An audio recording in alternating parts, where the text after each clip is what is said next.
Good afternoon, everyone, and welcome back to the Be Fit podcast. I'm your host, Conor Murphy, here solo. We're going to talk about a couple of things today, kind of two topics, and one will relate directly into the other. But the first one is discussing the differences between influencers, motivators, trainers, and coaches. And I think a lot of times people group all of those together. Like you're a fitness blah, you're a fitness coach, you're a fitness trainer, you're a fitness instructor. What does it mean? And I'm not here to say, hey, this is wrong, you should be this, or you're not helping people, or you're not doing this. But in order to understand something or to improve on something, we need to be able to define it. As you've heard from most of my podcasts, I want definitive answers, definitive descriptions of things, like what is it, and then that's how we describe it to get better at it. So when I think of a fitness motivator, I think of more so social media, and I think it's incredible the amount of motivation that people have. A fitness motivator I would group in there is someone like David Goggins, former Navy SEAL. The guy is absolutely insane, incredibly motivating. His entire story from being 300 plus pounds, unable to complete a single mile, to what he's accomplished now is incredible. Wouldn't quite deem him a fitness trainer. I don't know what he's doing in his spare time, but a lot of the content and a lot of the stuff he's putting out is motivating people, is inspiring people. And through that, very, very large following. A lot of people will see his videos and think, I'm going to go out and go for a run. I'm going to sign up for this race. I'm going to go do something that's difficult, because they see his journey and they relate to him like that. And I think that's awesome. So we have these, influencer motivators, other people who put out content online. Hey, here's a quick workout I did. Something I've definitely done. Here's a quick workout. Here's how I did it. Hotel workout, 10 of these, 10 of these, 10 of these. Do it for 10 minutes. Awesome. Motivating, influencing people to move. Wouldn't quite go as far as describing that as a trainer. There was a video that I saw on Instagram, and it was an interview with Mike Tyson. And it was talking about training fighters. And he's like, I don't want to be a trainer. A trainer is someone who lives in the gym. A trainer is someone who's waking up their client, who's making sure they're eating the right thing. They are their mother, their father, their stepdad, best friend, cousin, psychiatrist, therapist, all of these things to help someone reach a goal. When you say, hey, that's my trainer, that's what I think about in that side of it. Someone who is completely dedicated to helping someone improve in whatever their goals are, whether it be a professional athlete, whether it be someone who wants to, lose 100 pounds, whether it's someone who wants to come off of insulin after being diagnosed as type 2 diabetic, whether it's, insert blank, that's a trainer.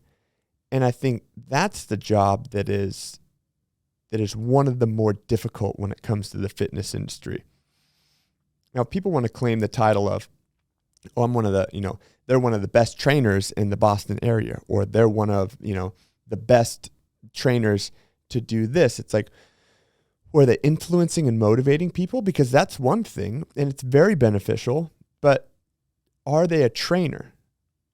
Are they working day in, day out with their clients, training them to get to their goal?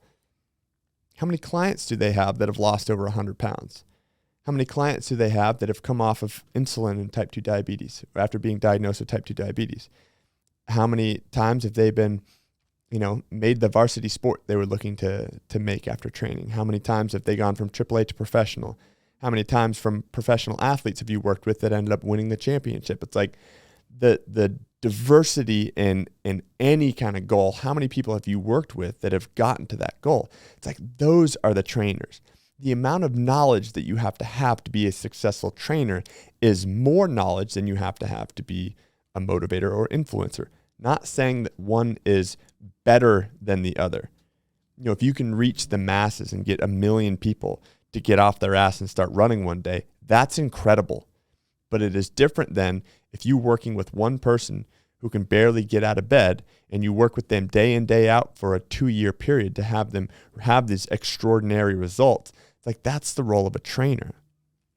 And when we take it a step further of a coach, I think of a coach as the highest level, and not necessarily like, hey, I'm a coach of a sports team or I'm a coach of a sport, but a coach as someone who takes an athlete, works with them like a trainer or a group of people like a trainer, but a coach is someone who's not just training someone and programming workouts, but is analyzing human movement and improving it in order to either achieve the goal or improve their quality of life.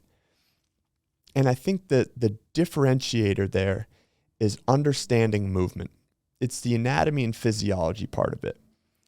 And this is a question that I have, and I don't want it to come off as negative, but I want it to come off as more of research of understanding what you're telling people to do.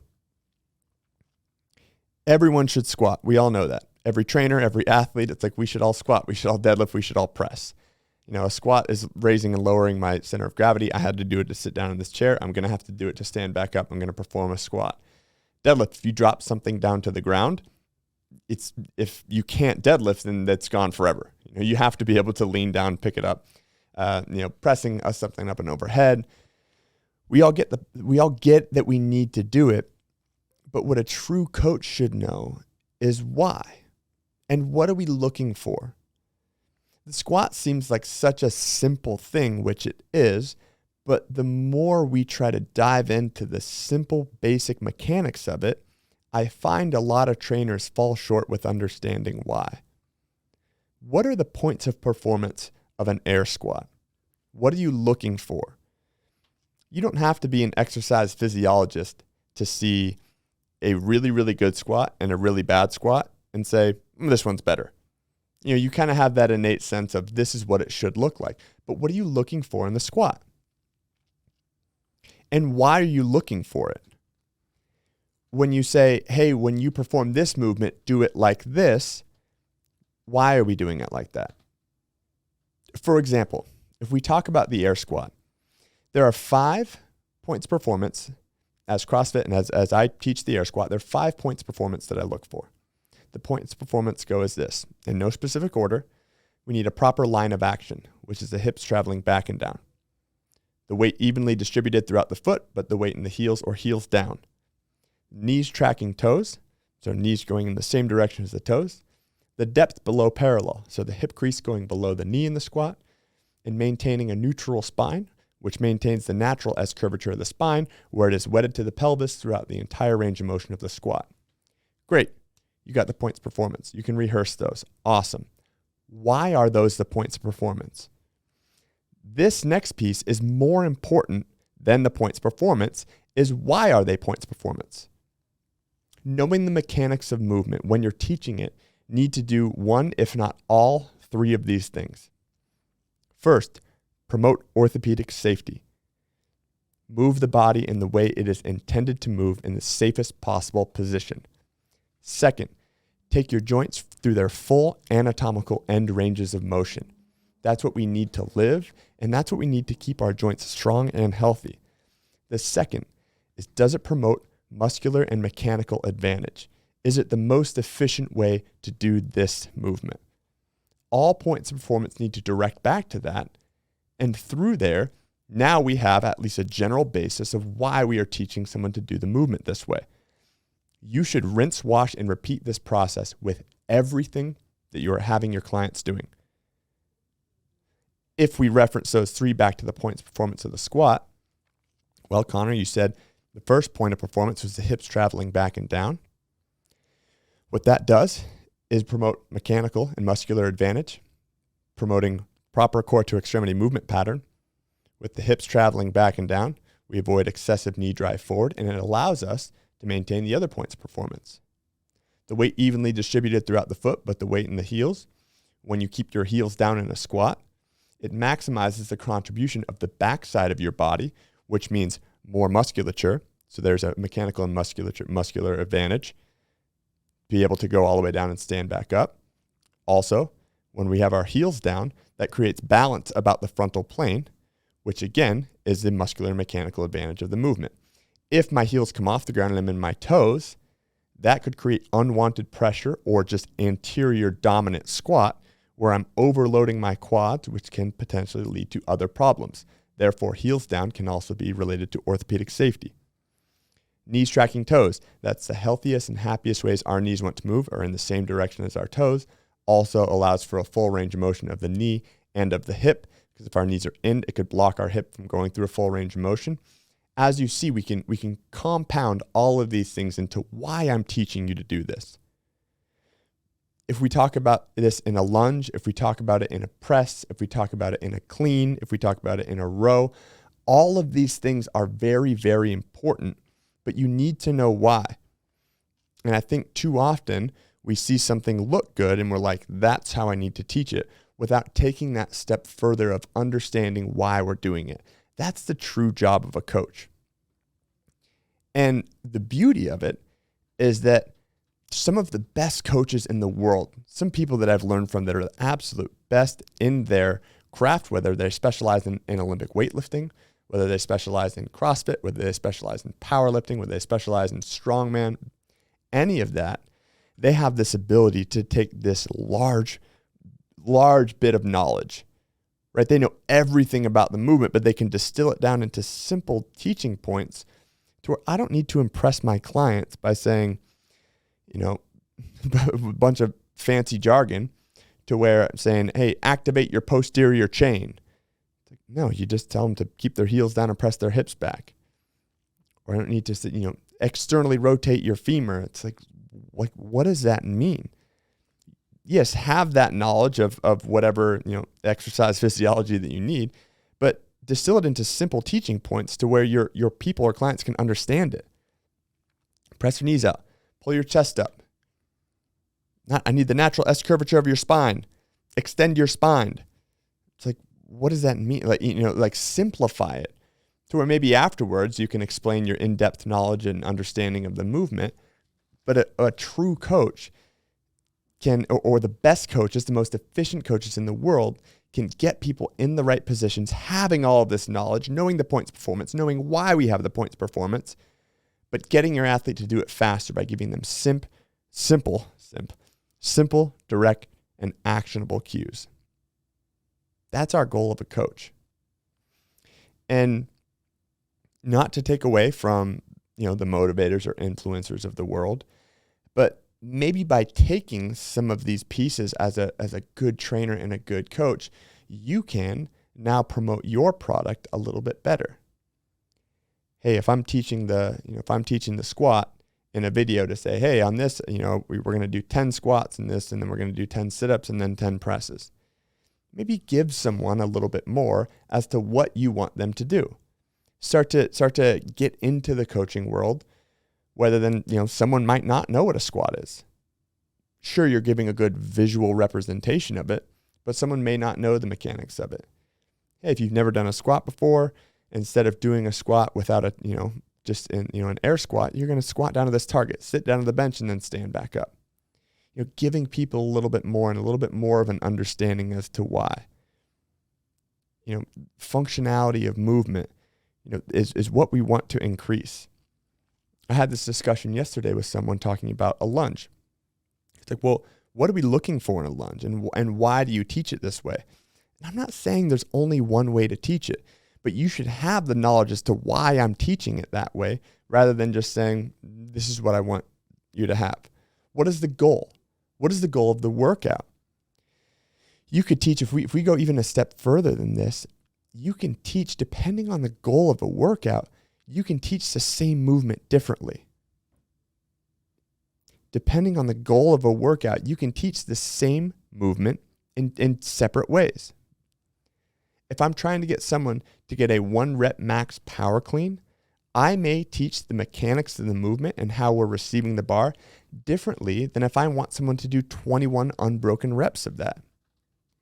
If I'm having someone row 20 calories as fast as they can, I may have someone utilize slightly separate technique movements and positions used to accomplish the task in order to accomplish it one way, rather than if I want someone to row a 10K, 10,000 meters for time. Right? There's different ways or different techniques that are specific to what your goal is. So taking that next step to understand, to really grasp why I'm having someone do this. And the process that I go through is, well, how do I promote orthopedic safety? How do I promote full range of motion and functionality, and the muscular and mechanical advantage? Through those, we develop the points performance of the movement. This is what I want to see. Having your heels down in the squat does X, Y, Z. Hip crease below parallel. Well, when you squat that low, one, it takes the pressure off the anterior side by actually activating the anterior or the posterior side of your body, allowing your hamstrings and glutes to add to the equation of the squat. Better balance, full range of motion throughout the hip. Like, that's what I want. So then if there's any kind of injury or something that's going on, then we can scale or change depending on, what our athlete is capable of. But usually when we're changing a movement or we're working with newer clients, the last thing that you want to change are the mechanics of the movement or the range of motion of the movement. First, you want to scale the intensity. And by intensity, we mean force, distance, and time.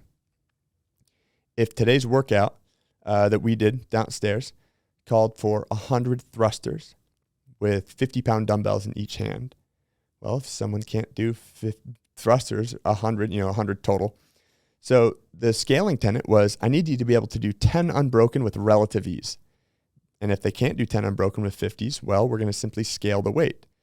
What I'm not going to do is say, hey, this is really heavy for them to go that low below parallel, so we're just going to do higher squats today. That's not what I want, because now I'm taking away from those points performance. I'm taking away from the functionality, from the safety, and from the mechanical advantage of the movement.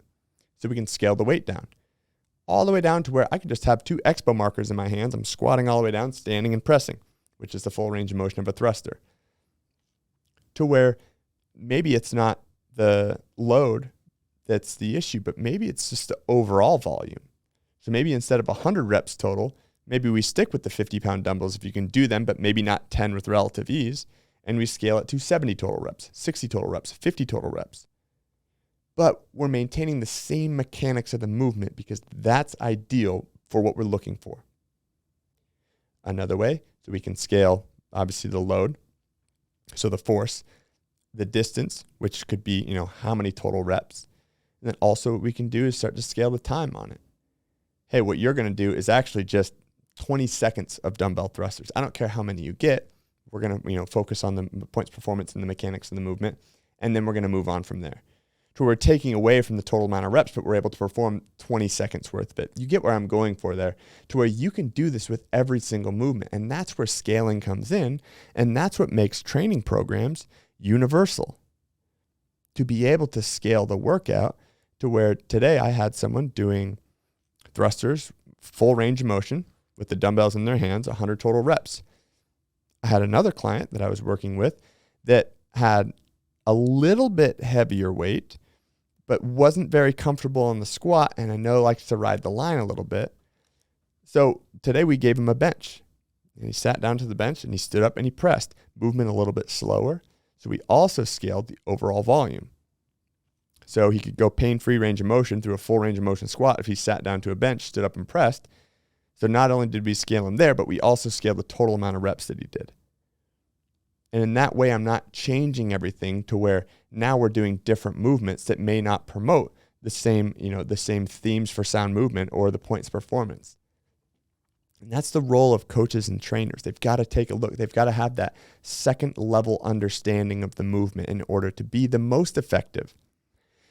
Now, I say most effective because you can be an effective trainer and not know these things. But if you want to be the most effective trainer you can be, that's that secondary learning. Having that knowledge, but being able to get your athletes to move better, faster, can make you more effective as a coach or as a trainer. Now, if we can start to combine everything to make these motivators, influencers, trainers, and coaches all under the same roof, that's going to take a lot. Some of these, some of the famous Instagram, TikTok motivators, influencers that are inspiring people to move, they have these intangible personality traits that are nearly impossible to teach someone who's in the gym day in, day out and work really well with people. It's hard to get them to kind of be the bigger version of themselves, or maybe that's not naturally how they act. So if you're the coach or trainer who is obsessed with movement and obsessed with improving and getting people better, I want you to learn. We should all, I'm in the same boat. I want to learn from these people who are getting hundreds of thousands of people to watch their videos. Fantastic. Now imagine if we could take that a step further. And now I'm going to give a video that's getting 100,000 views, and I'm improving the quality of movement just a little bit. I'm working with these people, giving them a little bit more information. And the same goes on the opposite side. For these influencers, it's like influencers, fitness motivators, continue to do what you're doing and inspiring people with inspiring words, with the way that you look, with the training that you're doing, with the places that you live, all of these things, but also start to understand the movement better. Why am I telling someone to do this? Why am I telling, depending, no matter what the movement is, why is this, and am I following these tenets? Is this the most efficient way for me to tell someone how to move a barbell? Is it the most effective? Does it promote orthopedic safety? Is it taking someone through a full range of motion? Awesome. Maybe I tweak a couple of things in order to maximize what someone receiving this video is able to understand or able to do. And I'm not here to try to say there's one way better than the other.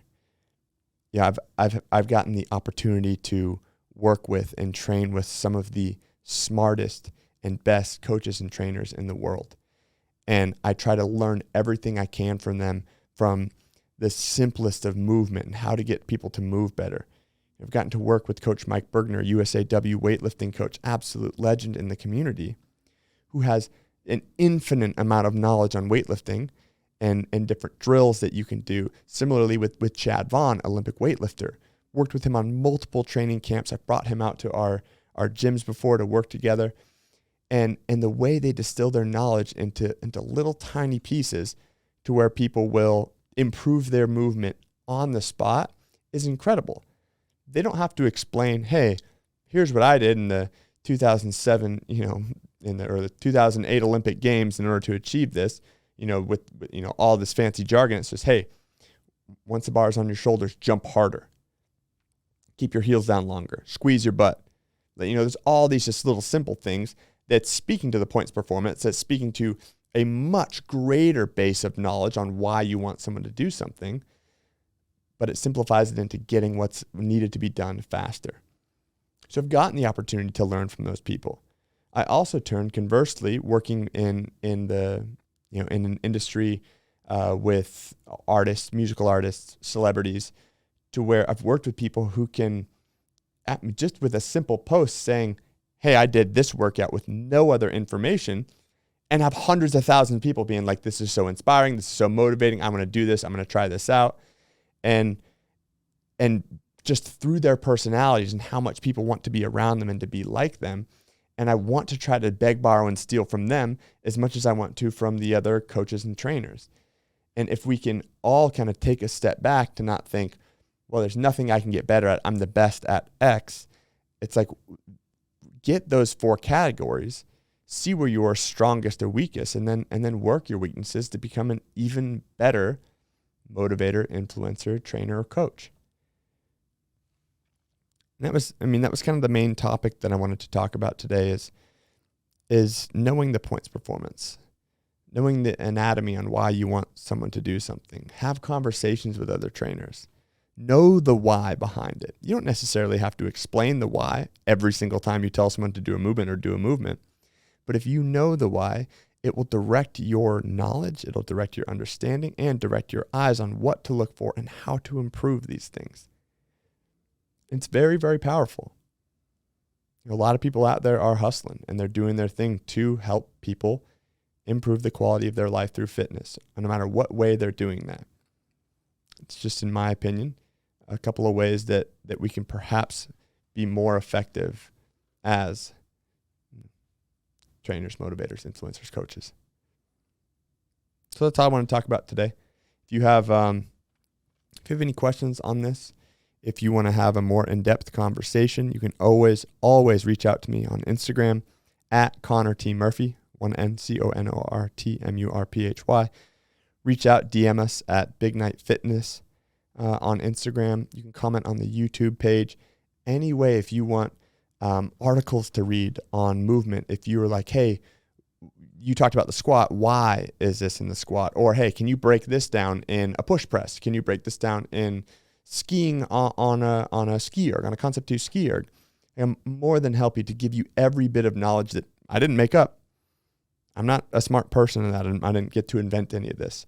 I just got to beg, borrow, and steal from really, really smart people who have, paved the way in the fitness industry. Learn from them to be able to give it to you, and maybe a little bit of a different delivered approach. Say the only thing I own in this is the delivery. Outside of that, it's a lot smarter people that have created the training regimen in which I follow, and which I've been gracious enough to be able to train other people of all different calibers. So keep at it. I don't take this as like a demotivating, hey, I'm not this, hey, I'm not that, hey, he took a shot at me this way. Do what you're doing. Keep doing it. Just know that if you're settled and you're like, this is the best way to do it, I've learned everything, that's a novice trap. And you can always learn more. And it may not be from the people that are like you. It may be from the people who are very, very different from you. But you can always gain and gain knowledge from each other. And that's what I learn every single time I have a guest on this podcast. If you're the smartest person in the room, what are you going to learn from anyone else? So sometimes taking that step down. What was that quote? I think I quoted it a few times ago. I don't know if it was like a Socrates quote. It was like, smart people learn from anyone and everyone. Average people learn from their experiences. Dumb people already know everything. Learn from others. Keep it going. All right. See you guys next week. Thank you for tuning in. We'll talk soon.